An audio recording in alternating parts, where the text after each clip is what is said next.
lo reconocemos mucho también aquellos de nosotros que, un segundo, perdón, discúlpenme, tengo acá. Ok, perdón, estaba viendo aquí el chat. Decíamos que tenemos el tema, digamos, del prestigio que se muestra a través de los celulares y que nosotros lo habíamos observado mucho porque, claro, nosotros crecimos sin celular y vimos la llegada del celular cuando ya éramos adultos. Pero está claro, y yo sé que eso también ustedes lo pueden evidenciar, que no es lo mismo, ¿verdad? Tener un pedacito de celular, un telefonito chiquitito, que tener un celular aquellos de pantalla gigante, ojalá un Apple todo sofisticado de último modelo que toma fotos y que habla solo y demás, y hasta piensa solo, ¿verdad? Uh, y en ese sentido el celular se convierte en eso, en esa membresía para entrar en un mundo particular donde nos dice Bauman, se da esta multitud, se da ese enjambre, un enjambre donde en realidad las cosas son individuales, no son en conjunto. Creemos que son en conjunto, pero en realidad es una fuerte presencia de la individualidad y donde hay una homogenización en el sentido de que todos vamos ahí como zombies, ¿verdad? Con nuestros aparatos en nuestros mundos individuales, caminando ahí, moviéndonos en esos espacios que nos da esos mundos virtuales que nos dan los celulares. Los celulares, dice, y aquí tomo algunas citas de Bauman, los celulares ayudan a estar conectados a los que están a distancia, es decir, nos conectan a los que están a distancia, nos permiten a los que se conectan, a su vez, mantener la distancia. O sea, estamos protegidos. Nos conectamos y esa proximidad en realidad es distancia la que nos está, digamos, estableciendo, una distancia. Ese distanciamiento además es una separación definitiva en el sentido de que no estamos estableciendo estas relaciones tal vez más cercanas, ¿verdad? Como se usaba antes cuando había que hablar más con la gente, aunque sea, digamos, en espacios, eh, digamos, complicados, pero era más cercanía. Eh, Además está el tema de los contactos, ¿verdad? Y el tema de la proximidad corporal, porque el ser humano siente, el que vive en este mundo inmerso, el celular, siente que la proximidad física atenta contra su propia seguridad. O sea, mientras está todo aquí metido y las relaciones en el celular, todo es muy bonito, todo es muy seguro, ¿verdad?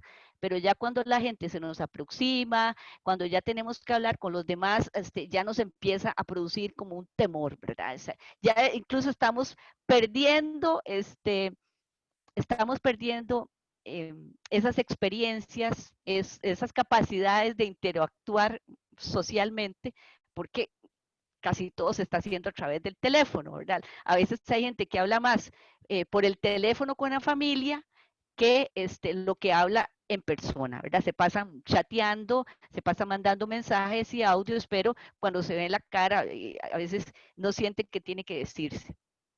Nos dice Bauman, el advenimiento de la proximidad virtual hace de las conexiones humanas algo a la vez más habitual y superficial. Más, en ese caso, más breve, más intentos, más breve. Dice, las conexiones suelen ser demasiado superficiales y breves como para llegar a significar un vínculo, ¿verdad? Que son superficiales. Y como tales, entonces son volátiles, se acaban y se van. Por su parte, este maravilloso autor coreano, Byung-Chul Han, tiene ahí unas ideas interesantes que coinciden con Bauman y con Eva Illouz, como hace un momento comentábamos, con respecto al deseo consumista y romántico y la forma en que estos se están condicionando recíprocamente.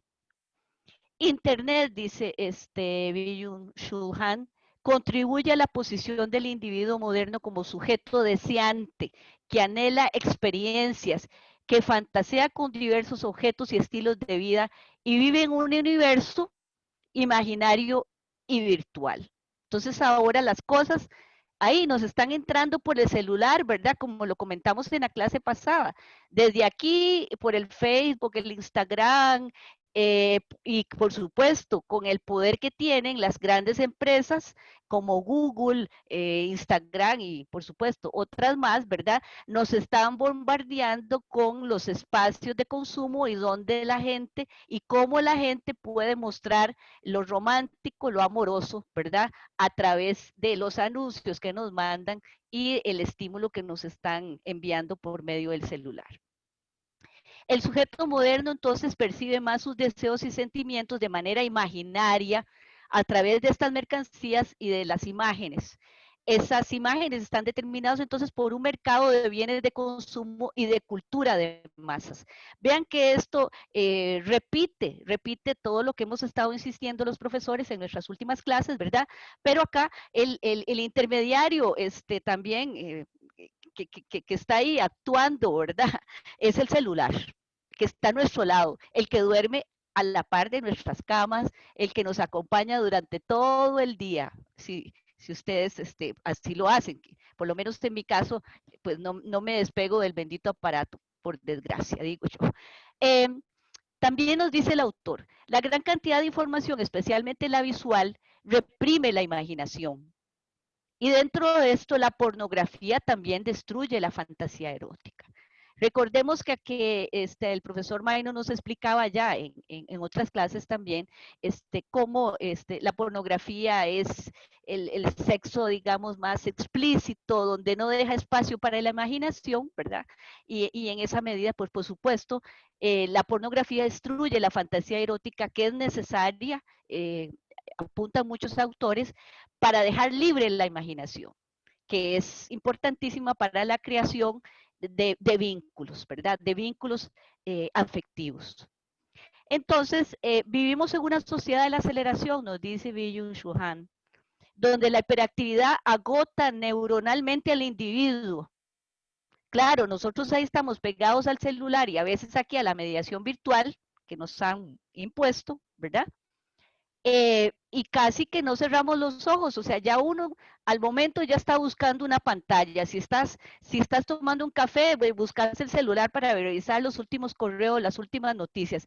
Nos hemos vuelto, en este sentido, adictos al consumo de todas estas imágenes que nos están tirando a cada instante. Y nos dice el autor, ese espacio, ese momento que se necesita para poder percibir, para poder interiorizar, para poder lograr conexiones y vínculos más estables, también requiere entonces de espacios de quietud contemplativa. Y eso no lo logramos en este mundo de lo virtual, donde el celular es de nuevo otro elemento ahí que está, digamos, conspirando para relaciones, digamos, menos efímeras, ¿verdad? Ya luego, pues el autor que en su libro, pues analiza a través de ejemplos de literatura, especialmente, y de obras artísticas, analiza ahí el tema de la fantasía, nos habla que con la desaparición del otro, del reconocimiento del otro, entonces también se está acabando y se está produciendo una crisis de fantasía. Por eso él llama a su libro La agonía de Eros, ¿verdad? Por la situación entonces que está viviendo el ser humano en actualidad. Muy bien. Bueno, ya después de haber entonces revisado estos aspectos de estos dos autores, bueno, no sé si mis compañeros quieren hacer algún comentario y si no, pues para pasar a otros, a considerar otros aspectos, el profesor Maynor, el profesor Alejandro. Yo, Giselle, quisiera, a ver, ya lo dijo la profesora, pero bueno, yo voy a reiterar seguramente. Y es interesante, jóvenes. Bueno, esto quizás la primera parte de lo que voy a decir, quizás no reitero, pero a ver, es interesante, digamos que en la modernidad, y una modernidad muy reciente, digamos, y en lo que algunos autores hablan de la posmodernidad o modernidad líquida, como habla Simon Bauman, por ejemplo, en general, la reflexión un poco tiende, digamos, hacia y esto no está mal, o sea, tiende un tanto hacia una mirada un tanto negativa a las relaciones que estamos estableciendo los seres humanos.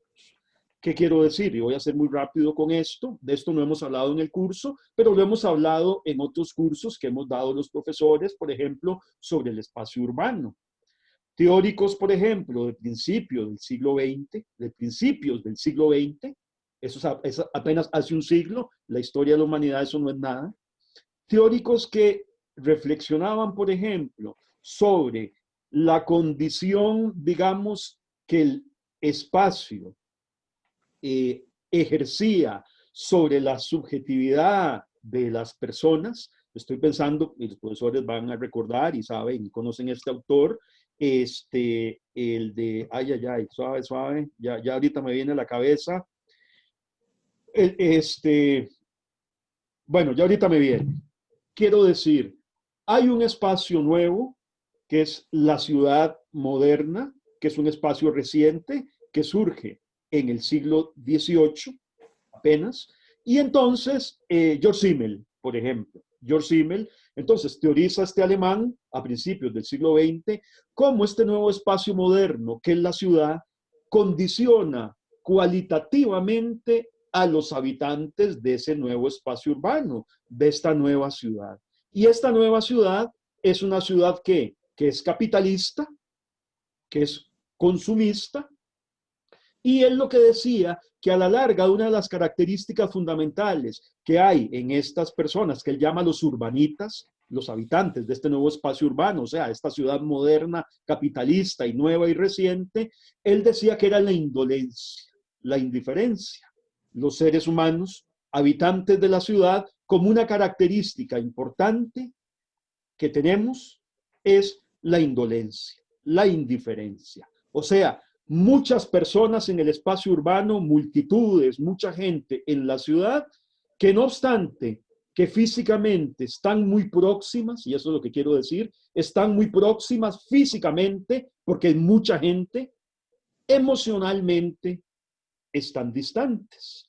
Vean ustedes que haciendo el salto, lo que nos está explicando la profesora, aproximadamente un siglo después de estas reflexiones que estoy diciendo, que son de principios del siglo XX, ahora por medio de la tecnología, un autor, por ejemplo, como Simon Bauman, y a partir de lo que nos ha explicado la profesora, bueno, señala cómo eventualmente la tecnología, y en este caso lo que ha explicado la profesora con el celular, ¿verdad? Hace que eventualmente estemos conectados.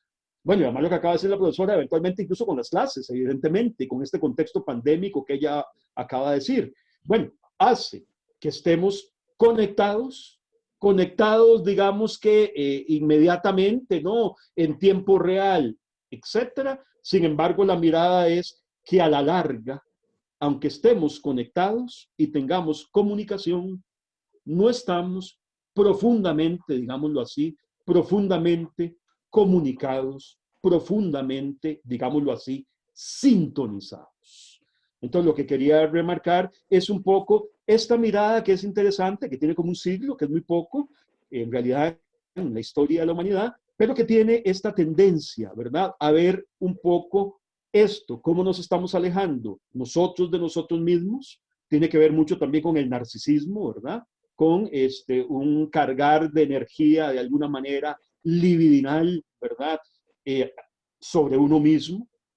Y por eso, precisamente, ya la profesora lo dijo, y ya con esto me callo, en realidad, el asunto del título del libro de Byung-Chul Han, que ella lo pone, bueno, lo acaba de explicar y lo pone aquí, La agonía del Eros. Porque efectivamente, digamos, Byung-Chul Han en este libro señala que, a ver, el Eros no está agonizando porque necesariamente ahora tengamos la posibilidad de tener muchos más, etcétera, eventualmente encuentros amorosos, capacidades tecnológicas para eventualmente elegir más, sino precisamente por lo que acaba de decirnos la profesora. La agonía del Eros se produce por lo que él denomina la atopía, o sea, la erosión del otro. ¿Y qué significa esto de la erosión del otro? Bueno, si ustedes quieren, jóvenes, recuerdan la clase que yo di en algún momento y hablamos de Alain Badiou, cuando Alain Badiou mencionaba, por ejemplo, esta idea de querer relaciones a cero riesgo, en donde tratamos de buscar personas que sean algo así como una réplica de uno mismo, que sean como uno. Y entonces cada vez nos negamos más a un poco aceptar, reconocer, disfrutar y enriquecernos con lo distinto, con lo diferente, con la diferencia. Ahí sobre todo está la agonía del Eros que dice Byung-Chul Han, la erosión del otro.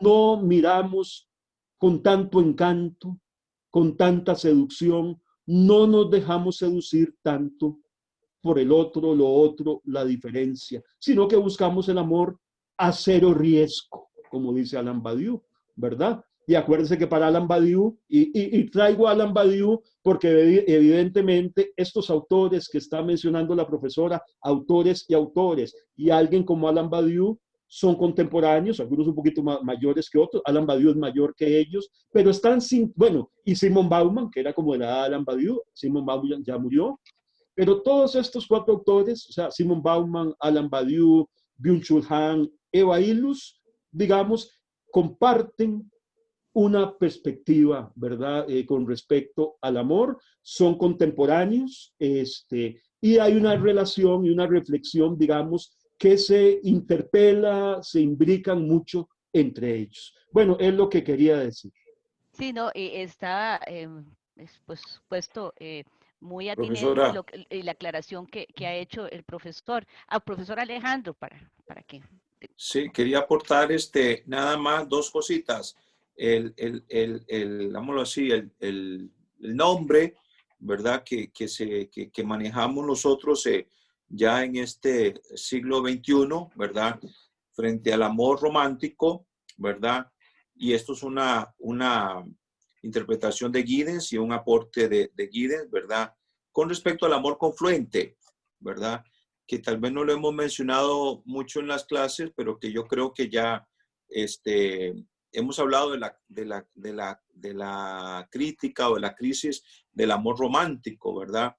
Y ahora, pues, a partir de lo que la profesora está diciendo y lo que el profesor May nos expuso la clase pasada de la teoría queer, definitivamente ya es otro tipo de amor, ¿verdad? Ya es un amor más hedonista, un amor más centrado en el placer, ¿verdad? Que es lo que también dice Bauman, y donde las relaciones son temporales, la sociedad líquida de Bauman, por ejemplo, etcétera, etcétera. Entonces, nada más para aclarar, llamémoslo así, el término, ¿verdad? El concepto, que es el tipo de amor que hoy nos caracteriza. Y el segundo aspecto, que es la lectura que vamos a ver el viernes, que es la que va más en la de Leonardo Boff y algunos otros autores o autoras feministas, ¿verdad? Vamos a señalar precisamente que con la crisis, podríamos decirlo así, la crisis de la sociedad patriarcal en el siglo XXI, ¿verdad?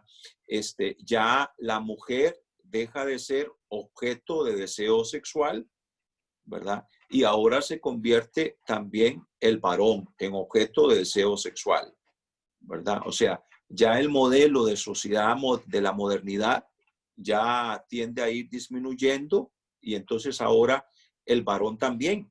Entonces, desde una cultura más feminista y por lo tanto, como la profesora ha hablado, más abierta a la diversidad, entonces la belleza ya no es la estética, ya no es solo la belleza de la mujer, o sea, la belleza femenina, sino también la belleza masculina. Y eso es un rasgo, lo vamos a ver con Boff y algunas feministas, es un rasgo que nos caracteriza hoy en día. Por eso el varón hoy se preocupa mucho también de la belleza física, ya no solo la mujer, ¿verdad? Por eso los gimnasios están llenos no solo de mujeres, sino también de varones, porque el varón, ¿verdad? En este nuevo paradigma, o lo que se llama el paradigma emergente que estamos viviendo nosotros en este siglo XXI, va más por esa línea. Entonces ya ahora ese modelo del amor romántico tiende a ir disminuyendo, no es que haya desaparecido del todo, como que pretendamos decir que ya la sociedad patriarcal ha desaparecido, imposible, ¿verdad? Pero en un nuevo paradigma emergente como el que estamos viviendo en nuestro siglo, en las primeras décadas de este siglo, nos damos cuenta que las cosas van cambiando, ¿de acuerdo? Y ya ahora, incluso en cuanto a la parte comercial, también incluso se utiliza la figura masculina como forma de atracción, como forma de deseo, y ya no solo el cuerpo femenino. O sea, es lo que Michel Foucault llama la política del cuerpo o la mercantilización del cuerpo, sea femenino o sea masculino. Es el mundo en el que nos toca, que es lo que estamos viendo nosotros con estas últimas lecturas del semestre. O sea, ya la época contemporánea, en el siglo XXI, en el tema, como lo dijo la profesora, entre el amor y el erotismo. Ese era mi aporte, Giselle. Sí, Sí, sí, muchas yo una gracias. cosita más y ya de veras te dejo continuar.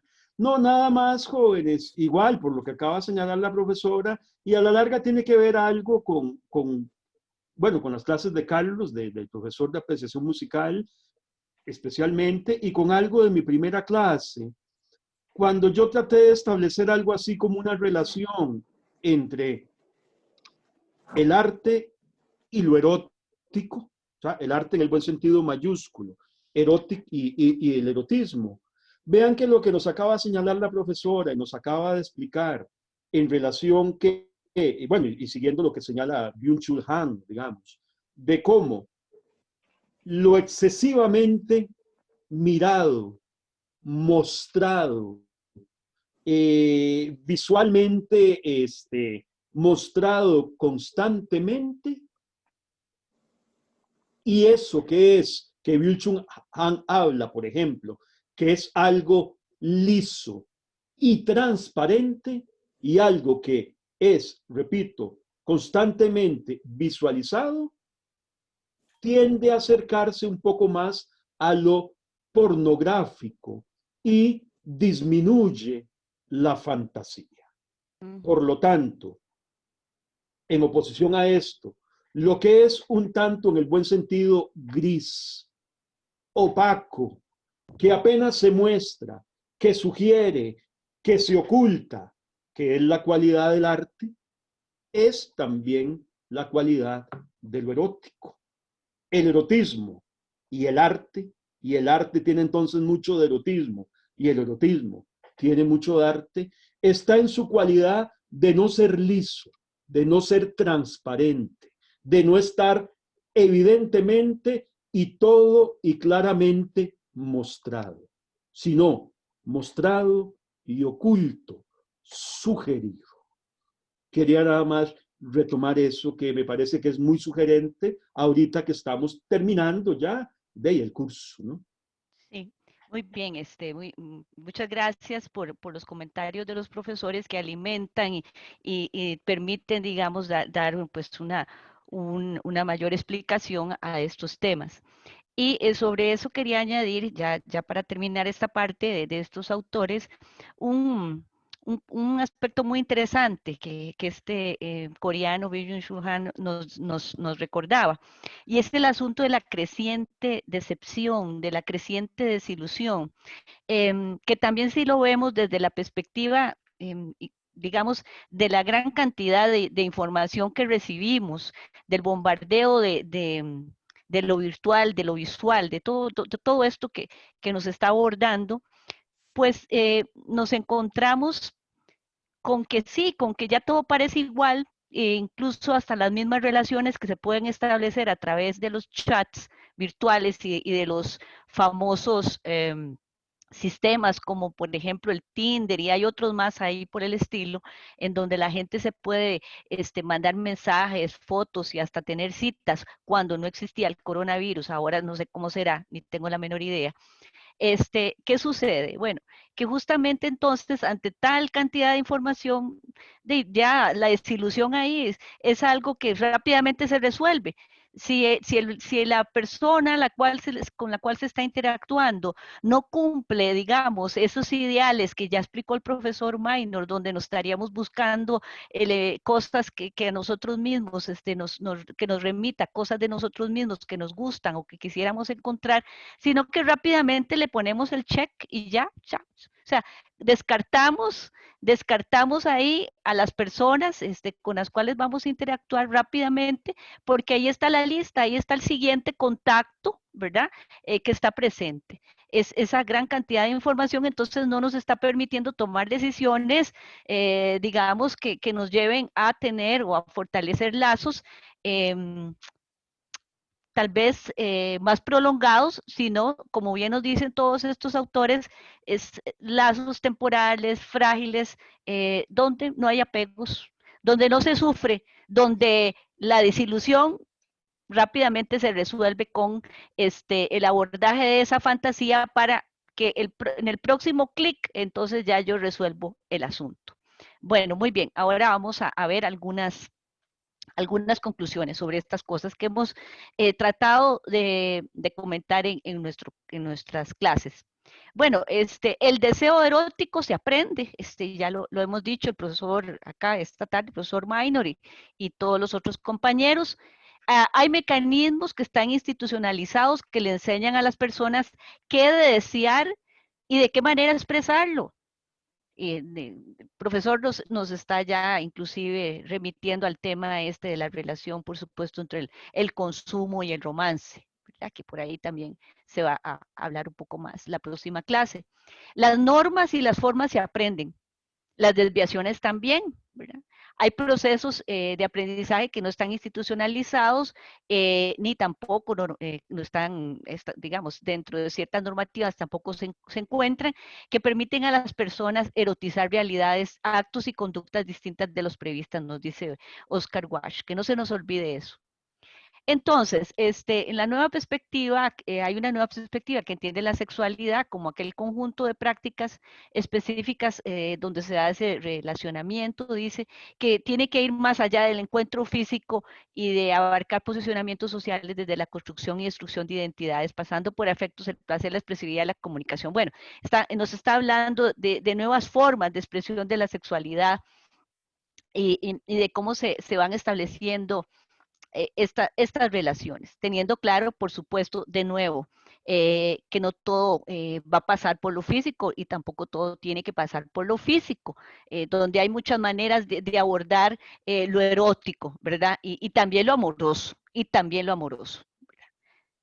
Y igualmente, acá estamos diciendo que hay que fomentar valores que posibiliten un desarrollo pleno y gratificante de la sexualidad, que hagan posible la comprensión y convivencia a través del placer y también del amor. Ambas cosas o una y otra, los cuales no pueden ser afincados en el temor, el rechazo, la discriminación, el horror y el odio, sino más bien a través del respeto y la libertad, ¿verdad? La libertad de escogencia con información, con una educación sexual, ojalá, para que las personas puedan tomar decisiones también seguras, ¿verdad? Para su integridad física y también pues, mental, espiritual. Entonces, en este mundo virtual y pandémico en el que vivimos, se nos impulsa hacia esas relaciones que están basadas en el goce de lo personal, de lo efímero. Aquí estoy sintetizando un poco lo que hemos visto de estos autores al final de la clase. Algo efímero, rápido, que van a saciar la ansiedad de lo físico, ¿verdad? Relaciones superficiales breves, de por sí, ¿verdad? Como nos dicen, ya hay muchos contactos en la lista que están esperando a que se contacten, ¿verdad? Vean la superficialidad con la que estamos hablando.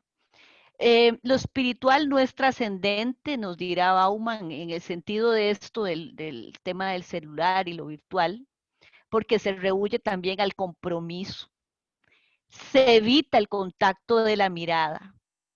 Esa mirada que nos está importando es la mirada hacia el celular. La mirada hacia el celular, ¿para qué?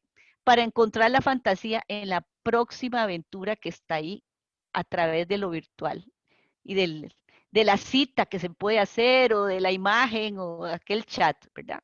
Y la frase que repetimos ya varias veces para que no se nos olvide. Vivimos en una época de amor hedonista y sin dolor, con poca o nula fantasía. Y ya pasando también a otros ámbitos, y con esto pues termino la exposición. En la sociedad costarricense, lo hemos estudiado en todas nuestras clases, ha prevalecido el control de la religión sobre la sociedad, en mayoría, donde se establece que es moral en lo amoroso y también en lo erótico. Ustedes, si nosotros hemos pasado por escuelas, universidades, familia, etcétera, ¿verdad? Donde se nos ha dicho cuándo, cómo y hasta qué es bueno y qué es malo, ¿verdad? Se usan ese tipo de categorías. Y en ese sentido, este tipo de presión, de limitación, también restringe los derechos humanos y el avance de los logros para la población, especialmente la población diversa. Y por supuesto para otro importante población en temas como el aborto, la identidad sexual, la preferencia y la fertilización in vitro. En el tema, digamos, de nuestro derecho al voto, el derecho al voto siempre va a ser un recurso muy importante en nuestro país. Ojalá que lo podamos ejercer de una manera responsable para impulsar cambios culturales también, cambios que permitan ampliar estos derechos humanos sin la distinción de clase, grupo étnico, género y edad. Yo creo que ya después de un poco de las ideas que hemos compartido, ¿verdad? Ustedes podrían darse cuenta que nosotros como seres humanos, como ciudadanos de este país, tenemos una responsabilidad frente a situaciones también desventajosas para otros grupos y que será a través de nuestras acciones, en muchos casos, incluso del activismo y del compromiso que tengamos, que podríamos ayudar a que la sociedad mejore en este conocimiento, ¿verdad? De cómo relacionarnos con los otros, de cómo amar, porque todavía el amor no está pasado de moda, o de cómo vivir experiencias eróticas, amorosas o eróticas, ¿verdad? Entendiéndolas a ellas sin tener ese miedo, ¿verdad? Sin sentirse discriminado por ello. Y haciendo hincapié en ese disfrute de la imaginación, de la fantasía, como ese motor que va a mover nuestras vidas y siempre nos va a permitir sentirnos cada vez más libres y plenos. Pues con esto terminaría la clase. Quisiera escuchar ahora a ustedes, jóvenes, qué sienten, qué les ha motivado, digamos, las lecturas y el material que hemos compartido hoy. Dice que Emily, bueno, Emily Vargas, no sé si se fue de la clase. Emily tenía una consulta que hasta ahora veo porque no podía ver el chat. Emily, ¿estás ahí? Emily Vargas dice, ¿ver pornografía no es considerado como voyerismo? Uy, qué pregunta más interesante. Algunos la consideran como voyerismo, ¿verdad? Profesor Minor, ayúdeme con esa pregunta. Profesor Minor. Sí, ya es que estaba. La pregunta es que si ver pornografía es voyerismo. Bueno, digamos que teóricamente lo sería. O sea, esto que está pasado o que pasa por la mirada, por lo ocular, es voyerismo. Lo que pasa es que generalmente el voyerismo se piensa, sobre todo cuando se establece, bueno, cuando se ejecuta, cuando se ejerce, cuando efectivamente la persona no está siendo, digamos, invitada a mirar. O sea, que está de alguna manera siendo un intruso, una intrusa, y está mirando donde no ha sido convidado a mirar. Entonces, hay, digamos, una violentación. Mientras que en la pornografía como tal, pues sí, hay una especie de perversidad y hay libros que hablan sobre eso. Y hay un libro muy interesante de Roma Gubern, que es las perversiones de la mirada. Y entonces puede haber una perversión de la mirada, pero bueno, en una cuestión pornográfica que está hecha para eso, para que se mire, entonces digamos que el voyerismo no es tal y no es tanto en el sentido, reitero, de que uno está viendo algo que es un producto que está hecho para ser consumido con la mirada, para ser visto. Pero sí hay algo, evidentemente, todo lo que tenga que ver así con la mirada, ¿verdad? Implica algo de voyeur. Pero reitero, la diferencia más importante es la no invitación, ¿verdad? Es este abuso, es romper y pasar esta frontera y estar mirando algo que se supone no se debería estar mirando.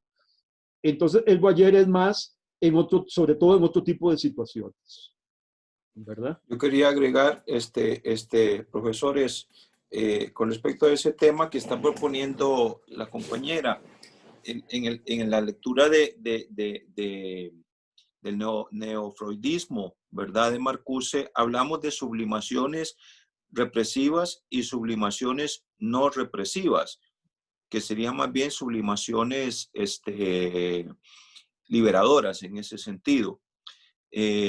Marcuse parte del principio freudiano de que todo el principio de realidad y por lo tanto toda sociedad se fundamenta en el principio de realidad y por lo tanto es represivo. Es represivo. Entonces, todo en la sociedad, la religión, la cultura, la educación, la política, es una forma en que nosotros como individuos interactuamos de forma organizada en una colectividad. Eso sí, reprimiendo nuestros instintos, reprimiendo el principio del eros, ¿verdad? De lo erótico, en otras palabras. Ahora, y de ahí nace, de esa represión, nuestra neurosis, nuestros problemas psicológicos, problemas mentales, etc. Entonces, la propuesta marcusiana en ese sentido es crear, generar más bien, o construir una sociedad que siempre va a ser sublimada, ¿verdad? O va a estar, los instintos van a estar sublimados de forma más libre, es decir, una sociedad más erótica, diría él, o dice él, ¿verdad? Una sociedad donde los individuos no tengan que sublimar sus deseos sexuales o sus instintos sexuales a través de esas formas que más bien son represivas, ¿verdad? Quizás ese tipo de, aunque cada uno de nosotros podría tener una visión distinta en cuanto a que si la pornografía, si el voyeurismo, por ejemplo, son sublimaciones, ¿cómo se dice?, represivas o no represivas, ¿verdad? Pero en este caso, el hecho es que la sociedad debe cimentarse sobre una satisfacción del instinto erótico. O sea, porque si no enfermamos, o sea, si no nos desequilibramos y entramos en problemas serios a nivel mental, según el psicoanálisis, ¿verdad?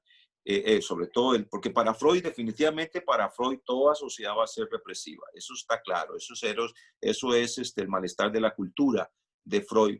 Pero Marcuse propone una sociedad en ese sentido, donde los individuos puedan, ¿cómo se dice? ¿Cómo se dice? Relacionarse eróticamente de forma más libre. Por eso es que Marcuse vive en la década del 70. Es la época de la liberación sexual, donde las parejas, ustedes recordarán, bueno, ustedes no vieron ese tiempo, pero el peace and love, ¿verdad? El paz y amor, ¿verdad? La paz y el amor, no hagamos la guerra, hagamos el amor, por ejemplo. Entonces, la solución que se propone en esos teóricos, ¿verdad? Es más bien ese tipo de relaciones eróticas directas, donde no hay una agonía del eros, como nos han mencionado los profesores, sino donde el otro, es decir, el yo interactúe con el tú, con el otro, ¿verdad? En una relación placentera, en una relación erótica, real, ¿verdad? Etcétera. ¿Okay? Ahora, el problema de esa liberación sexual es que de ahí el capitalismo todo lo pervierte. Entonces ya la convirtió esa propuesta de la liberación sexual en un objeto de mercado, ¿verdad? En un mercantilismo. Entonces, así como en el siglo XIX, en la época victoriana, el sexo estaba prohibido, era tabú, ahora es todo lo contrario. Pero ya entonces ese tipo de relaciones más placenteras, más abiertas, más libres, por decirlo así, entre parejas, sea de heterosexuales o del mismo sexo, etcétera, eso nos va a ayudar a equilibrarnos mentalmente. Pero yo lo que veo ahí en este caso, que ese tipo de, por lo menos en mi interpretación, nosotros cada uno tendría su propia visión. Yo diría que desde la interpretación marcusiana, ese tipo de sublimaciones que nos presenta la sociedad, me parece que siguen siendo represivas, porque no están fomentando una verdadera relación erótica entre los individuos, ¿verdad? Es más a nivel de fantasía, ¿verdad? De imaginación, entonces eso crea adicción, etcétera, etcétera. Pero como digo, esa es mi opinión personal. El hecho es que ojalá pudiéramos crear una sociedad como nos propone Marcuse, ¿verdad? Más libre en ese sentido, donde los individuos puedan interactuar eróticamente, en el buen sentido de la palabra, ¿verdad? Y no caer en desequilibrios mentales, emocionales, psicológicos, etc. Tal vez interesante, jóvenes. Bueno, vean la pregunta, lo que está suscitando, que es muy interesante. A ver, y también vean, pensando en el curso y pensando en la teoría y en las teorías.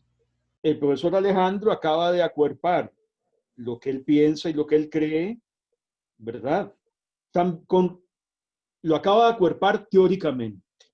Lo acaba de acuerpar teóricamente con la reflexión de Herbert Marcuse.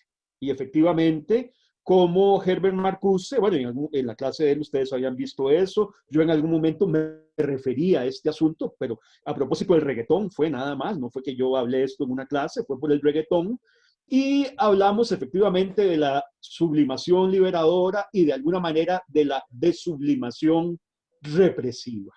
Entonces, como dice el profesor Alejandro, efectivamente, esta eventualmente la pornografía, y desde esta perspectiva teórica, puede ser algo que más bien desublima, enajena, aleja de lo verdaderamente erótico, lúdico, gratificante, de descubrimiento, de participación, etcétera. Entonces, eso es una realidad y, digamos, yo la comparto. O sea, yo pienso en eso.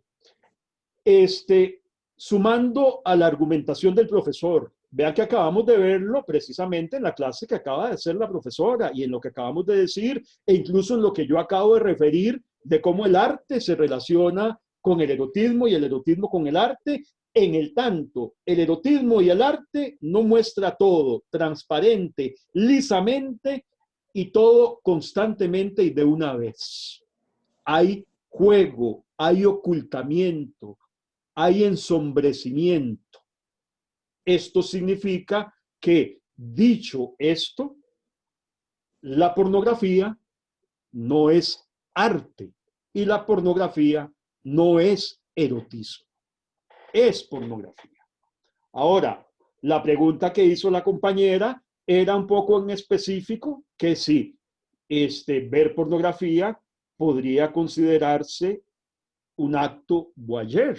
Entonces, eso eventualmente es otra respuesta.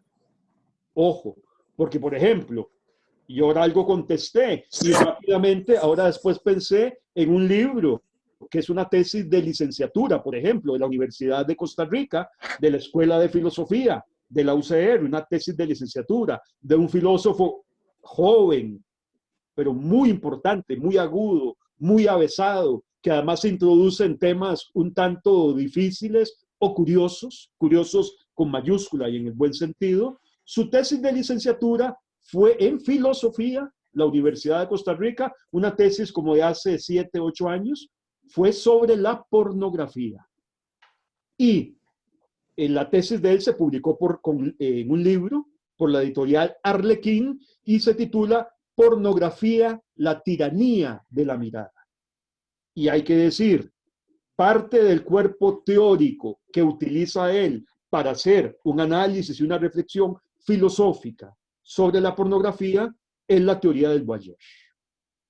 Entonces, de alguna manera, estamos contestando a la pregunta de la compañera. Perfectamente está relacionado el asunto de la pornografía, la mirada y el voyeurismo.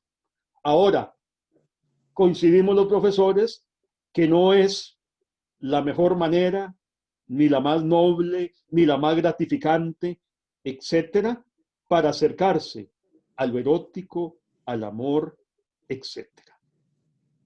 Es cosificadora, es excesivamente reiterativa, prácticamente no deja nada o muy poco, digamos, como a la imaginación. Es una focalización excesiva en la genitalidad. Y vean ustedes que lo decíamos en lo mismo queer la clase pasada. Lo mismo queer dice que, bueno, algunos teóricos, teóricas queer, que el placer no se encuentra solo en los genitales, se encuentra en cualquier otra parte del cuerpo, etc. Entonces, la respuesta es que sí, ver pornografía puede ser voyeur, efectivamente, y se enmarca en el voyeurismo, pero coincidimos y coincido plenamente con lo que acaba de decir el profesor Alejandro Ortega.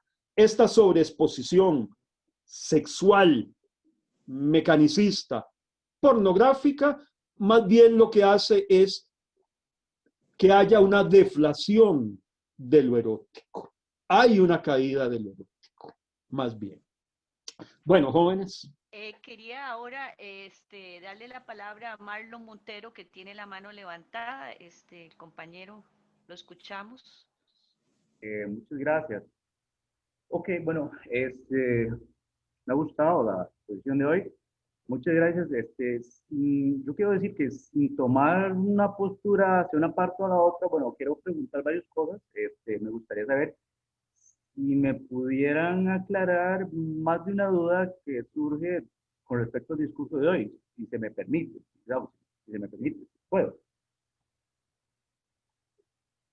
Sí, claro, si pudiera tal vez concretar, es que parece que son varias dudas, entonces tal vez habría que ir de una Sí, en claro, una, claro. ¿verdad? Para poder Claro, o sea, nada darle más rápido me respuesta. permite. Ok, bueno, con respecto a lo que se menciona la objetivización del cuerpo, ya sea el masculino o femenino, que se mencionó las dos, y me parece muy apropiado que se mencionaran las dos, eso no es, voy con la primera pregunta, ¿no sería una elección personal de quién la persona que está siendo expuesta en el caso? O sea, anuncios comerciales, o no sé, películas, o lo que fuera, eso no sería una elección personal. No estoy, y aclaro, no estoy diciendo que estoy de acuerdo o en desacuerdo, nada más es una pregunta. Bueno, por supuesto, invito a los otros compañeros también a hacer comentario al respecto. Aquí lo estamos comentando a partir, digamos, de el que está del otro lado, a partir del receptor de ese producto.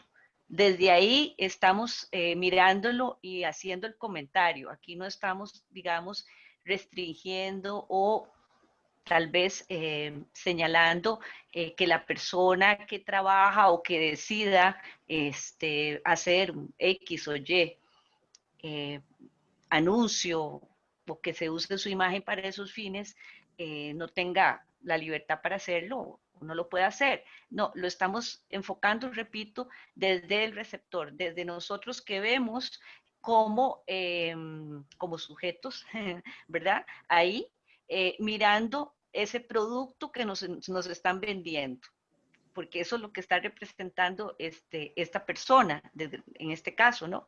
Que está promoviendo un producto, un desnudo, un estilo de vida, unas ciertas operaciones, un perfil de belleza determinado, unas pautas de comportamiento determinados. Es desde esa perspectiva que lo estamos mirando, Marlon, y no, repito, desde la persona que decida o no dedicarse al modelaje o a realizar otras prácticas, incluso consensuadas, ¿verdad? Que también eso puede estar ocurriendo, ¿verdad? Sí. Ok, entonces, vamos a ver. Entonces, yo ya había planteado la siguiente pregunta, pero, o sea, ahora cambió porque muchas gracias, ya me queda claro. Entonces, ¿bajo qué postura se dice que está mal que la persona, o sea, es que eso es lo que entendí, no estoy seguro, se dice que la persona que lo ve está mal? O sea, si lo ve, o sea, si alguien dice, ok, para poner el ejemplo, vamos a ver, digamos que yo soy una chica o soy un chico de bien ver y llego y hago, hagamos, hay un anuncio, no sé de qué colonia, Dolce Perdón, Gabbana. no le escuché, disculpe, no le escuché. Voy. Entonces, hay un chico o una chica, es más, hay un anuncio de Dolce Gabbana, creo que es una colonia, y sale un chico de muy bien ver y una chica de bien ver, tienen cuerpos muy finos, bonitos, y digamos que yo soy alguno de ellos. Entonces, bajo mi libertad de hacer el anuncio, no está mal que yo lo haga, pero lo que le entendí es que está mal quien lo ve.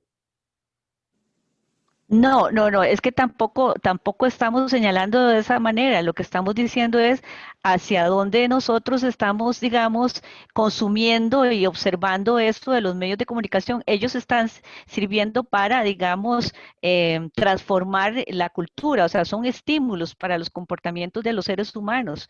Usted tiene eso ahí, usted lo mira y eso podría estar condicionando sus propias preferencias, ¿verdad?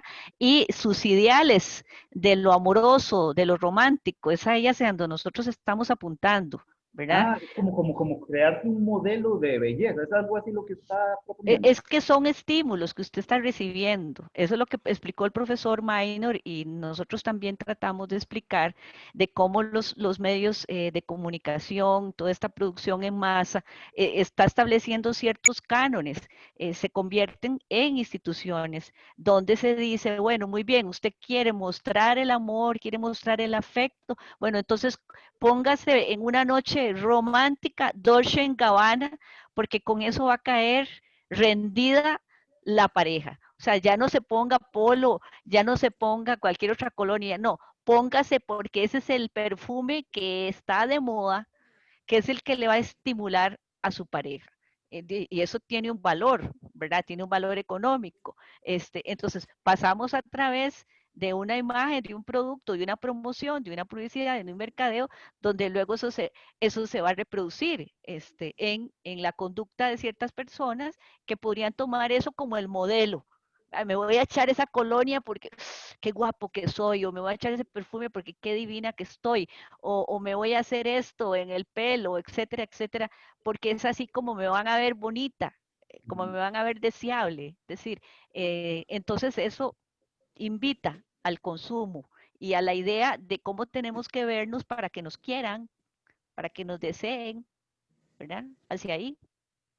Ok, entonces digamos, porque esa palabra sí la utilizó, cuando expuso sobre la cosificación, con la información que yo poseo, la cosificación es convertir en una cosa o en un objeto.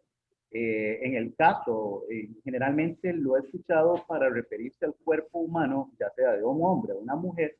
Entonces, ¿cómo se da la cosificación? Y en el caso de que una persona si quiera ser parte de eso, eh, no lo comprendo. Esa es la parte que Es no que, comprendo. vea, Marlon, aquí no estamos, digamos, juzgando, ¿verdad? Aquí no estamos diciendo de nuevo que la persona que se quiera dedicar al modelaje, a hacer anuncios o a otro tipo de prácticas, es su decisión, ojalá que las haga libremente, que no sea que lo están extorsionando o que le están obligando a exhibir su cuerpo o otro tipo de situaciones. Eso lo que le quiero insistir y Ujú. espero que haya sido, digamos, suficientemente clara, que lo que nosotros estamos viendo es lo que se proyecta y lo que eso influye en las normas de comportamiento, en las pautas de comportamiento, en el ideal que se tiene sobre, por ejemplo, la belleza, lo atractivo, lo que podríamos entender eh, como un sentimiento, ¿verdad? Entonces, sí, no podemos decir así, me quieren, porque resulta que si no me regalaron el perfume ahora el 14 de febrero o no me regalaron X o Y, entonces no me quiere, ¿verdad? Porque Entiendo. a esos aspectos Es como llegamos. una, ya entendí, es más bien hacia la parte de explotación comercial para generar dinero a través de eso. Es como lo que defiende algunos veganos, no todos, cuando dicen no a la explotación animal, por X o Y razón. Hay gente que aún así sigue consumiendo alimentos y no les parece. A mí no me parece la explotación animal. Sin embargo, desde mi área de estudio, yo mantengo mi postura en que nosotros necesitamos tanto vegetales como animales para poder subsistir saludable. A pesar de que hay muchas cosas con las que se pueden sustituir, yo estoy de acuerdo con la postura que defienden muchos veganos. Entonces, si bien entendí, es la parte de explotación comercial del cuerpo a lo que va esto cuando se refiere a la justificación, si mal no entendí.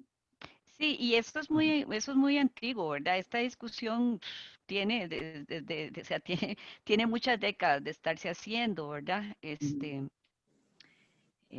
Presente muy claramente ya con digamos, la masificación de los medios, ya lo hemos hablado mucho aquí en las clases, reforzado con el cine, con las novelas, etcétera, etcétera, etcétera, etcétera, ¿verdad? El profesor Alejandro también se refirió a eso, ¿verdad? Yo Eh, quería añadir, profesora, es que hay que entender una cosa, desde la teoría freudiana, psicoanalítica, todo acto humano es un acto erótico, definitivamente, porque recordar que la libido, la energía sexual es eros, es vida, y todos tendemos a eso, ¿verdad? La sociedad lo que hace es que nos brinda medios para llamémoslo, satisfacer o reprimir esos impulsos, ¿verdad? Bueno, de vida o de muerte, porque también hay que tomar en cuenta que en Freud son dos impulsos fundamentales, el eros y el tánatos. el Thanatos. O generamos la vida o la aniquilamos. Entonces, el impulso fundamental del ser humano es el anhelo de la vida, ¿ok? Entonces, es lo erótico, en otras palabras. Cuando no ve satisfecha esa energía o esa fuerza, es que tiende a acabarla, a destruirla. Entonces son individuos, no sé, frustrados, podemos decir, Hitler es el modelo de un sujeto frustrado que nunca experimentó esa satisfacción, esa energía vital, nunca generó vida, etcétera, etcétera. Bueno, entonces, el problema en la sociedad es que hay modelos de modelos, hay formas culturales concretas que nos permiten ser más, es decir, que nuestros impulsos se puedan, ¿cómo se dice?, desarrollar más libremente, como se ha dicho en la clase de hoy, el arte, la poesía, por ejemplo, la música, son formas concretas, culturales, donde nosotros como individuos estamos dando, ¿cómo se dice?, salida a nuestros impulsos, y eso es enriquecedor. Eso es una catarsis, por ejemplo. Pero hay otros, en cambio, ¿cómo se dice?, formas culturales que más bien nos reprimen más, ¿verdad? Que más bien nos enajenan más, o sea, más nos esclavizan, más nos hacen perder libertad, etc. Entonces ahí es donde entramos en el debate, por ejemplo, no tanto en el ámbito moral, de si es bueno o si es malo, sino hasta dónde esas formas culturales efectivamente están siendo gratificantes, están siendo verdaderos formas concretas, civilizatorias, para que el sujeto se exprese, ¿verdad? O Claro, exprese ese se impulso exprese libremente, claro. libremente, exacto. Entonces usted dice, digamos, como sujeto social, yo necesito liberarme, es decir, necesito, ¿cómo se dice? ¿Cómo se dice? ¿Cómo se llama? Desarrollar, implementar mi energía, ¿verdad? Mi energía erótica, pero no a través de una forma que usted va a decir esto me está enajenando, ¿verdad? Es como, no sé, determinadas formas que la sociedad nos presenta y que nos dice, aquí está, Ok, evádase de la realidad, ¿verdad? Evádase del mundo en el que vive y usted va a vivir una ficción, una fantasía y ya, ¿verdad? Como en las sociedades del futuro, donde usted se toma una pastillita y esta pastillita lo va usted a sublimar o lo va a liberar y entonces no hay relaciones eróticas, no hay relaciones verdaderamente humanas, no hay intercambio de líquidos, nada. Es una sociedad perfecta, mecánica, 100%. El mundo feliz de Huxley, por Profe, por ejemplo. cierto, ahorita que dijo eso, me recordó de una película de la cual estaba viendo un análisis un día de estos. Usted Uh -huh, probablemente lo ha hecho, visto. uh Y -huh. es una visión futurista, es de Sylvester Stallone y de hecho describe esa situación de esa sociedad perfecta donde, que usted está hablando ahorita, no me acuerdo, es como el demoledor o algo así. Entonces describe una sociedad donde hay paz, donde no hay intercambio de fluidos, de demás, donde se come bien. eh, es, es como esto, puramente. No sé si ha Sí, visto sí. esta película. Sí, sí, no, en las sociedades del futuro son sociedades tecnificadas o hipertecnificadas, entonces donde la relación humana tiende a desaparecer, donde usted tiene una relación erótica amorosa, ¿verdad? Con una máquina, con un sistema operativo, por ejemplo, donde el sistema operativo le responde a todas sus necesidades y a todos sus deseos sexuales, etcétera, etcétera. ¿Ven? Entonces ahí la pregunta es, ¿hasta dónde eso nos humaniza o nos hace crecer, ¿verdad? Como seres humanos, o hasta dónde más bien nos están convirtiendo casi en una inteligencia artificial, ¿verdad? En algo cibernético, en otras palabras. Muy bien. Gracias. Quisiéramos ver si hay algún otro compañero o compañera que tenga algún comentario, otro compañero o compañera, o alguna duda sobre lo que hemos explicado hoy. Bueno, yo tenía un par de preguntas para la profe y una para el profe Maynor. Bueno, está bien, para ver si nos da chance pues, de escuchar a algún otro compañero o compañera que se vaya preparando. Sí, Marlon, lo escuchamos. Lo anterior era una duda que usted tenía, entonces, lo anterior. Sí, claro, claro, Bueno, claro. vamos con la segunda, entonces. Lo otro es, bueno, una vez hablando con un compañero, un amigo que estudió Derecho, actualmente es juez, estábamos hablando sobre... Perdí el audio. Minor, ¿me escucha? Minor, ¿me escuchas? sí, gracias, perdón. Minor, ¿me escucha? Sí, Profesor sí, Minor. Marlon, Sí, yo Marlon. sí te escucho.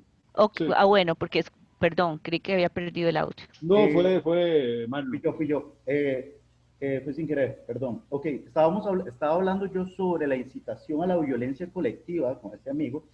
Y entonces, últimamente he estado presente en talleres donde se habla sobre la igualdad, pero se promueven datos que no son del todo completos o del todo ciertos. Entonces, esto me estaba comentando él que cabe dentro de lo que son delitos contra la nación, porque tanto como existe la libertad de expresión, existe la libertad de derecho a la información y esa información veraz que tiene que darse con datos más que con opiniones personales.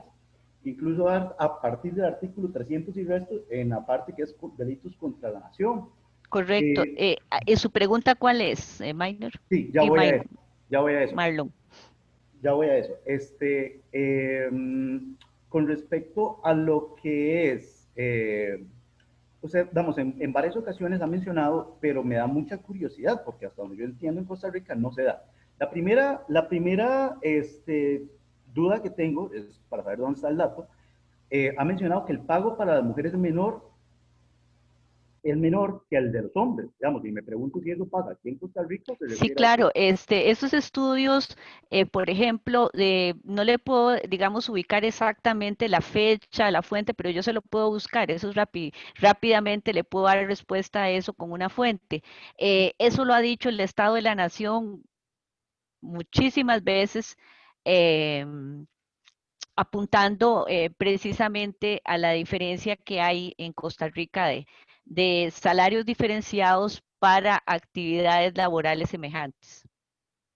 Ok, porque digamos, con respecto a lo que es La Nación y Telenoticias, ha manejado datos que han reportado de esta forma porque es algo mediático, y medios y la Muy bien, información que entonces brindamos. ahí lo que usted quiere es que le proporcione la fuente. Está bien, yo se la voy a proporcionar.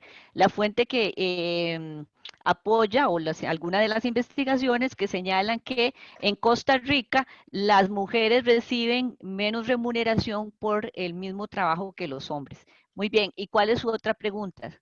Pero la cuestión es que eso es algo ilegal. No, vamos a ver. Es que, discúlpeme, compañero Marlon, yo le estoy diciendo que yo le voy a dar la fuente, entonces no entiendo qué es lo que usted dice que es ilegal, que yo diga, que yo No, esté no, no, no, no, diciendo para nada. Yo no estoy que, diciendo que lo que que usted las dice es costarricenses ilegal. reciben menos salario, no, eso no es ilegal. No, eso no es ilegal. No es ilegal, no es ilegal que usted lo diga. Lo que es ilegal es que una persona, independientemente de su sexo, reciba menos salario que otra. Eso es lo que yo estoy diciendo. O Ah, sea, sí, por supuesto, eso por es lo que estoy diciendo. supuesto. Yo no estoy diciendo que lo que usted dice. O sea, o sea, yo de hecho, o sea, no partiría de que, ok, no, no, eso está bien. No, no, jamás. De hecho, yo lo que estoy exponiendo es que en concordancia con usted, yo opino que eso está mal, eso está muy mal. Entonces, a nivel legal, eso no se debería de dar, y si se da es porque alguien no se está defendiendo, porque a nivel legal eso no procede así. Ujú. No debería, o sea, digamos, aquí donde estamos, digamos, yo no sé si usted recibe un salario menor que los otros tres profesores, porque eso no debería Voy ser. a, perdón que lo interrumpa, le voy a compartir en este preciso momento, porque yo le decía que esa información es muy rápida de encontrar. Acá, por ejemplo, usted puede ver este artículo rápidamente de la República. Este es un artículo del año 2018. En promedio, las mujeres reciben un 20,5 menos en sus salarios mensuales en comparación con lo que ganan los hombres de todo el mundo. Sin embargo, en Costa Rica la cifra se reduce a un 7,8. Esto nos coloca o lo coloca entre los países con menor brecha salarial por género según el informe global de salarios 2018-2019 de la Organización Internacional por el Trabajo. Entonces usted perfectamente ahí, le digo con gran facilidad, yo lo puedo copiar en el chat, con gran facilidad usted podrá perfectamente, compañero, este, tomar esa fuente y por ahí le puedo pasar otros estudios para que tenga, digamos, la información debidamente actualizada Le agradezco mucho. de ese tema. Muy bien. Le agradezco, le agradezco, le ¿Cuál es la agradezco mucho. tercera duda? Sí, Nada ¿cuál más es? que un curso de estadística que también llevo, eso se le llama manipulación de los resultados o de la información, porque los datos no se dan en comparaciones iguales, se están dando en una comparación total de cantidad de hombres y cantidad de mujeres que laboran en un sector. Si tomamos en cuenta que hay 50 mujeres, pero 150 hombres, y hacemos la estadística basada en ese número, el número obviamente se va a ver afectado. Y eso, mi profesora de estadística, damos, en una clase nos dijo que eso se llama manipulación de los resultados y de la información.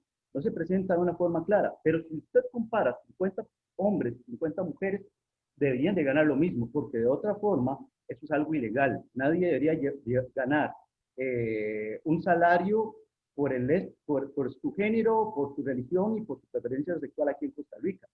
Y Eh, la última pregunta era relacionada. Marlon, hay muchas cosas ilegales y se hacen todo el tiempo. Sí, ¿Cierto o no?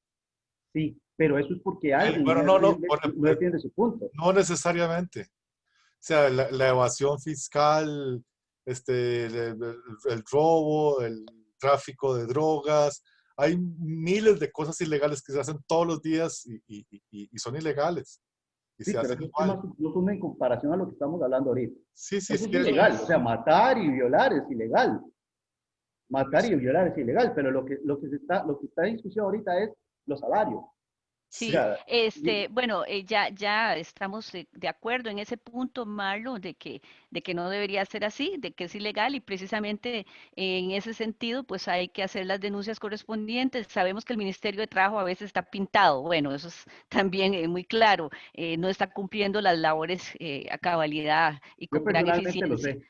Yo Sí, personalmente lo exacto, sé. Yo exacto. personalmente lo sé porque yo he tenido problemas. Muy Bueno, bien. ahora, Sí, la tercera pregunta que tenía. sí, cuando usted mencionó algo sobre el Estado y la religión, cómo esto influye, la pregunta es, porque no sé si lo estaba diciendo desde esa postura, es que si estaba afirmando que el Estado en actualidad es confesional. No, quiero aclararlo. Son dos cosas distintas. Lo que yo presenté, y tal vez porque lo presenté pues, de una manera rápida y entonces entre la imagen y la explicación por ahí se prestó a confusión, es que según unos estudios, y ahí puse la referencia, en Costa Rica, al parecer, el criterio religioso es, digamos, y particularmente dentro del cristianismo en particular, que es predominante en Costa Rica todavía, aunque va decreciendo, ¿verdad? Resulta que la población católica pareciera, por los datos que están ofreciendo, ¿verdad? Que es más proclive, que está un poco más a favor de otorgarle y reconocerle derechos, en este caso específico, la pregunta era referida hacia la población homosexual. Ah, Mientras que al parecer, por los datos que también se están señalando, los llamados evangélicos tienden a ser menos tolerantes, tienden a restringirle más el reconocimiento de derechos a la población homosexual. A eso era lo que se referían los datos.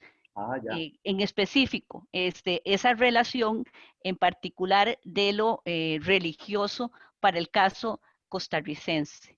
Ujú. Ya, esa era lo que me quedaba duda. Lo otro con respecto al Estado, sí, eso me quedó la duda. ¿Qué fue lo que usted entendió con respecto al Estado? Que eso Sí, sí, sí, no sí. me quedó claro. Claro, claro, claro, claro. Es que, vamos, lo que yo le estaba entendiendo era que, o sea, ya me quedó claro completamente lo que usted expuso. Lo que yo había comprendido es que usted estaba, o sea, creí que estaba haciendo esto, no lo estaba haciendo según lo que ya me acaba de explicar, pero creí que estaba exponiendo que el Estado en la actualidad, o sea, para este año, seguía siendo un Estado confesional, lo cual sí No, no, fue, no, no, no, no, no. lo cual sí fue. Pero en el primer semestre del 2017, cuando yo estaba llevando Humanidades 1, yo trabajé, digamos, mi tesina fue sobre eso. Y nosotros hicimos una investigación en Cancillería y todo, y determinamos que ya el Estado no es confesional a partir del 2016, yo creo, o el 2017, no recuerdo.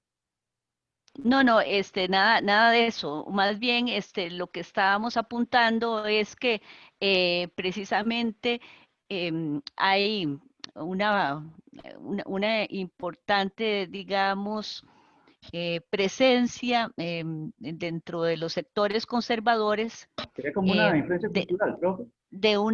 digamos, de una fuerte influencia que tienen en los grupos políticos, sobre todo en ciertos partidos políticos y demás, a oponerse, ¿verdad? A la promulgación de un Estado laico, ¿verdad? Ujú. Y sobre el tema de Estado confesional o no, no me voy a referir, porque en realidad, aquí, digamos, de manera particular, lo que nos interesaba observar es el asunto de la educación sexual específicamente, porque la oposición eh, para permitir la educación sexual en los colegios públicos y en primaria y en secundaria vino de un sector muy importante, entre ellos grupos religiosos, y pues esto al final, recuerde usted que tuvo que intervenir el Ministerio de Educación para tratar de dar ese tipo de enseñanza en escuelas y colegios y que luego, a raíz de esto, ¿verdad? A partir de que se ha podido dar una, digamos, mejor educación sexual en escuelas y colegios públicos, ha disminuido Mm. de manera importante el número de embarazos en niñas y en adolescentes. Entonces, de ahí que está claro, pues, que la educación sexual es muy importante para las niñas y los niños que llegan a tener relaciones sexuales y a veces no saben que puede tener como resultado pues un embarazo no deseado, ¿verdad? Sí, sí, entiendo. Entonces, sí, era más bien como la parte política, como la parte política aprovecha que a nivel cultural, social cultural, eh, independientemente de que sean religiosos o no, aprovechan eso tal vez por beneficio político. Sí, exactamente, exactamente. O sea, esto se está usando como un tema de campaña. A eso me refería. Se está usando como un tema de campaña y se va a seguir utilizando para las próximas elecciones, porque de ahí pueden unir, ¿verdad?, a sectores conservadores de diferente religión y color político, ¿verdad? De ahí van a sacar, ahí tienen un caudal de votos eh, que lo van a usar. Es que eso lo sabemos muy bien para Se ha usado en la beneficio de historia. ellos. Se ha usado ¿Perdón? se ha usado en la historia varias veces, como en la época de Constantino, cuando él era mitraísta y se volvió al cristianismo, para hacer una unificación del pueblo. Eso tiene un nombre, profe, este tipo de acto político. Esto es demagogia, ¿verdad? Y populismo también, en esos dos ámbitos se encuentra. Populismo y demagogia. Grupos populistas que usan, ¿verdad? De forma demagógica, y el tema de la posverdad también, es que ahí hay toda una elaboración del discurso que ocurre, Marlon. También, ya lo vimos en las pasadas elecciones para presidente, y van a repetir la fórmula porque fue muy efectiva. El segundo grupo político que estuvo disputando las elecciones, el que quedó en segundo lugar, fue muy efectivo en el uso de este tipo de mensajes, ¿verdad? Abordando el tema de la educación sexual, de los derechos de la población diversa, de la fecundación in vitro, como elementos para unir sectores, ¿verdad?, que les fueran favorables a ellos con el voto. Ok, entonces populismo y demagogia, es que no los conocía.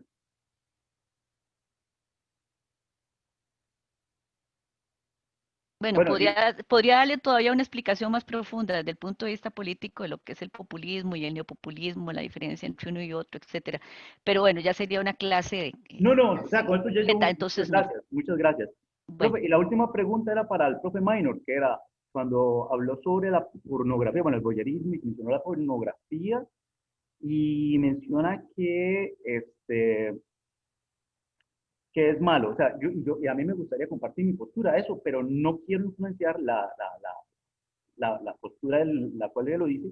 Dice que es malo, y yo también considero que es malo, pero me gustaría saber bajo qué premisa o bajo qué postura se considera que está mal el consumo de pornografía, digamos, no la persona, los que quieren hacerlo, ya sea por dinero o por necesidad, por la razón que sea que lo estén haciendo, o por exhibicionismo, no sé, por la razón que sea, el que consume, para mí está mal, pero no quiero compartir mi postura todavía. Me gustaría saber bajo qué postura está mal el consumo. profesor, sí. Bueno, es una pregunta para mí. Marlon, si sigue haciendo esas preguntas va a perder el curso. ¿Por qué? ¿Ah? Porque a estas alturas del curso, con clases que ha tenido con el profesor Alejandro Ortega, con lo que acaba de explicar el profesor Alejandro Ortega de Marcuse, que viene de Freud, evidentemente, la reflexión, bueno, neofreudiana, ¿verdad? O más bien, bueno, sí, posterior a Freud, pero que parte de Freud, sobre la sublimación, que es liberadora, y la desublimación represiva. Entonces, el profesor Alejandro enmarcó desde qué punto de vista, entonces, teórico, eventualmente la pornografía podría visualizarse como no positiva, no engrandecedora. Yo mismo después, entonces, amplié lo que había iniciado diciendo, porque yo al principio no inicié diciendo si era malo o era bueno. Simplemente inicié comentando que la pornografía, podría haber algo en la mirada hacia la pornografía voyeur. Sin embargo, que había una cuestión ahí básica para que haya voyeurismo, que es la mirada a escondidas, a hurtadillas, que es un poco espiar actos eróticos. Bueno, esto erótico puede ser muy amplio, pero digamos, actos eróticos para, de alguna manera, excitarse. Entonces dije que a la larga, o sea, que sí, que en relación con la pornografía, esta mirada puede ser voyeur o voyeurista. Sin embargo, faltaba ese elemento de ese espionaje, de esa mirada a hurtadillas, pero que perfectamente puede ser, digamos, amparada teóricamente en el asunto del voyeur. Después complementé que una tesis reciente de licenciatura de Camilo Retana, ¿verdad? La pornografía, tiranía de la mirada, precisamente parte del marco teórico que hace él para reflexionar teóricamente, ¿verdad? Enmarcar teóricamente una investigación filosófica sobre la pornografía es el voyerismo. ¿Cómo se llama la Entonces, mirada de qué, profe? ¿ah? ¿Cómo es que se llama esa de Camilo Retana, la mirada de qué? Se titula Pornografía, la tiranía de la mirada. Y hay toda una reflexión interesantísima, jóvenes, bueno, sí, jóvenes y Marlon, quiero decir, sobre el voyeur y sobre la pornografía y lo que es la mirada voyeur, etc. Ahora, vamos a esto porque no he contestado, simplemente estaba recapitulando. A ver, como dijo el profesor Alejandro, no estamos exactamente en el terreno de la moral, de lo bueno, malo. Yo a veces lo digo más violentamente, ojo con esto, en el terreno de la teología, bien y mal. No. Hay amplitud, hay gustos, hay decisiones, como decía la profesora hace un rato. Bueno, mientras las cuestiones sean decididas de alguna manera por adultos y de alguna manera consensuadas, estamos en un terreno muy amplio de cuestiones, digamos, permisibles. Y ahí los gustos varían. Y aquí yo no voy a decir, ojo con esto, y por eso dije que no estoy hablando de teología ni de moral, bien, mal, bueno, mal. Nos podemos ubicar en el buen sentido, no quiero que ustedes me lo digan en dónde se ubican, y yo les voy a contar. Nos podemos ubicar en un abanico inmenso, grande, etcétera, de posibilidades, de vainas un tanto más tradicionales, entre comillas, más normales, entre comillas, a vainas más osadas, arriesgadas, fuertes, etcétera. Eso es un poco decisión de cada uno. Sí es importante tener en claro esto que acabo de decir. Siempre es muy importante, evidentemente, el respeto, que las cuestiones sean entre adultos y efectivamente consensuadas de común acuerdo. Ahora, la respuesta de que eventualmente yo dije ahora que no era tan positiva la pornografía, lo hago desde una perspectiva teórica. Lo hago desde una perspectiva teórica, que partió a propósito de lo que dijo el profesor Alejandro, y efectivamente de actividades y prácticas que no son sublimadoras, liberadoras, sino desublimadoras, represivas. Por ejemplo, cuando yo hablé algo incluso del reggaetón, a alguien puede gustarle el reggaetón y puede bailar reggaetón y pone reggaetón y la gente sale a bailar, etc. A mí, por algunas razones y teóricamente, no me gusta el reggaetón. Me parece que hay efectivamente una cosificación y sobre el cuerpo de la mujer, sobre todo, de la riqueza, de la opulencia, de exaltar lo efímero y superficial, etcétera, etcétera, etcétera. Bueno, ¿qué pasa con la pornografía? No discuto ni censuro a quien le guste o no, etcétera. Lo que quiero decir es que si en el curso hemos tenido alguna perspectiva y yo particularmente he tenido una que inició con la primera clase del Cantar de los Cantares y de Roland Barthes, por ejemplo, donde el placer del texto, lo sensorial y, a propósito, que Byung-Chul Han trabaja bastante, a partir también de la escuela de Frankfurt y de Walter Benjamin, por ejemplo, de esta capacidad que tiene lo artístico de sugerir, y sugerir es mostrar y ocultar, develar y ocultar, y que el arte es eso, y yo he dicho que el erotismo es, bueno, según algunas perspectivas teóricas, que yo refrendo y apruebo y comparto en ese sentido, ¿verdad? El erotismo también es eso. La pornografía, en el tanto, es una mostración evidente, bastante plana, digamos, bastante focalizada y en primerísimos planos a la genitalidad, repetitiva, donde muchas veces no hay ni siquiera relato e historia, y es la mostración opulenta, la mostración y repetitiva, quiero decir que sea acto sexual y hayan felaciones, penetraciones, etcétera. Quiero decir que no obstante eso, no significa que eso pornográfico, que es el acto sexual, sea erótico, de acuerdo a alguna perspectiva teórica. Entonces, cuando yo he dicho que la pornografía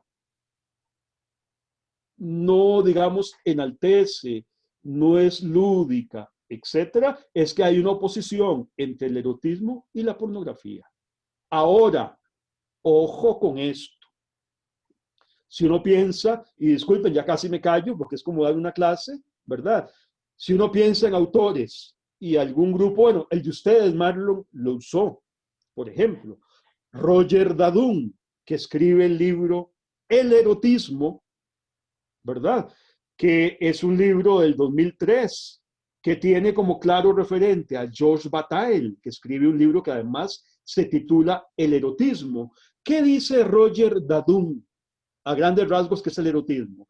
Parte de Georges Bataille y dice que efectivamente el erotismo es transgresión de la prohibición. Muy bien. Luego toma 3 ensayos de teoría sexual de Sigmund Freud, texto de 1905, y va a rescatar sobre todo el asunto de la libido, ¿verdad? Y de las zonas erógenas desde la más pequeña y tierna infancia, que tienen que ver con la genitalidad, aunque más grandecitos se focalizan en la genitalidad, los niños, pero mucho con las vías de absorción y excreción, boca y ano. Ok, entonces, ¿qué dice Dadum que es el erotismo?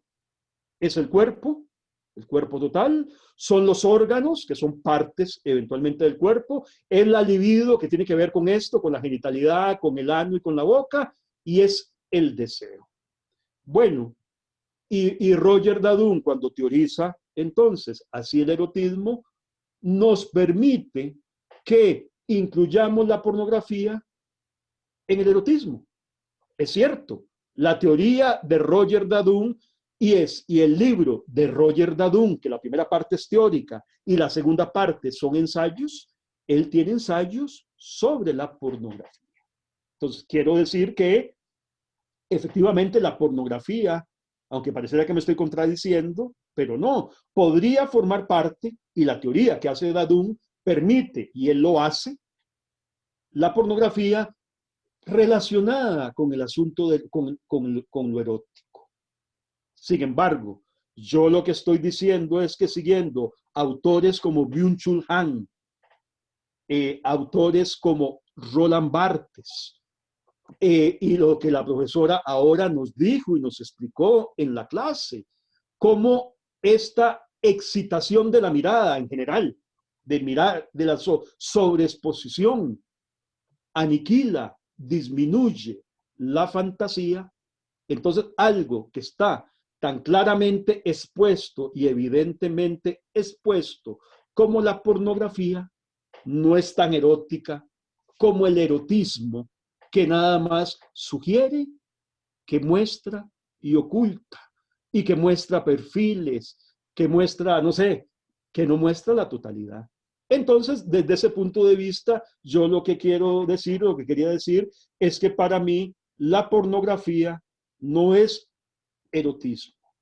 Está próxima, tiene algo que ver, pero para mí el erotismo es algo más rico, más sugerente que lo pornográfico. Y es más rico y más sugerente, aunque parezca una contradicción, en el tanto es menor la mostración y es más rica la sugerencia, y entonces cómo posibilita e insufla la fantasía. Lo erótico y el arte insufla la fantasía. La pornografía yo creo que no le insufla tanto. Ahora, hay gente que eventualmente y evidentemente la pornografía lo insufla mucho y lo ven. Bueno, eso es otro tema. Básicamente es la respuesta, Marlon. Sí, sí, sí, claro, gracias. De hecho, yo lo que quería saber era, digamos, desde qué postura, si la cultural, si la religiosa, si la moral, que decía es, porque, vamos, el título que de hecho ahora me dio curiosidad y lo quiero leer es de pornografía, la tiranía de la mirada de Camilo Retana, estará en la Universidad de Costa Rica. Sí, está en la biblioteca, claro. Voy a Muy ver si bien. me lo pueden pasar. Sí, porque, digamos, desde mi cultura, la pornografía está mal porque, sí, a nivel de salud, en la mente plasma imágenes que no se borran, igual que es como la parte de la morbosidad. Entonces, plasma imágenes en la mente que no se borran y que afectan poco a poco la memoria, que no así la matemática ayuda a mejorar, al hacer actividad, ejercicios matemáticos, ayuda a mejorar la actividad de memoria, pero la pornografía afecta de una forma negativa la memoria porque plasma imágenes que no se borran nunca. Marlon, no, perdón, y Marlon, y puede, ojo, el asunto eventualmente de los excesos adictivos. Digo, sí, claro, eventualmente también en algunas personas podría conducir en algo así también. Claro. Sí, claro, eso es por eso, digamos, por la parte médica, digamos, desde mi cultura, la parte médica es la que yo diría por la cual está mal. O sea, yo lo que quería saber era si Sí, sí. la tiranía o demás se refería a la parte cultural o religiosa o qué era lo que eso era lo que quería saber. Muy bien. Pero muchas Muy gracias. bien. Bueno, con gusto. Bueno, muchachos, si no tienen alguna otra consulta o pregunta, entonces podemos dar por terminada la clase. No sé si el profesor Carlos quiere hacer ahí algún comentario. Parece que no. Giselle, Ya, nada ya movió más. la cara. ¿Sí?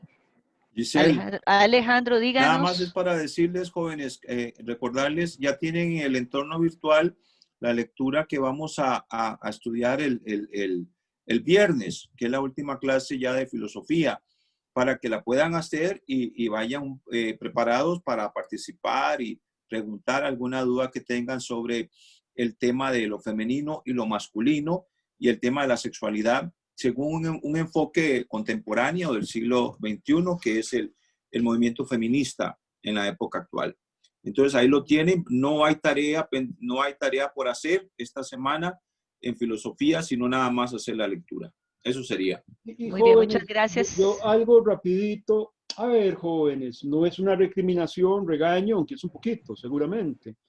Vean que en las últimas clases no hay participaciones, solo de Marlon. Y a ver, son amplias y largas las de Marlon, ¿verdad? Y no te estoy tirando, Marlon, pero es una realidad.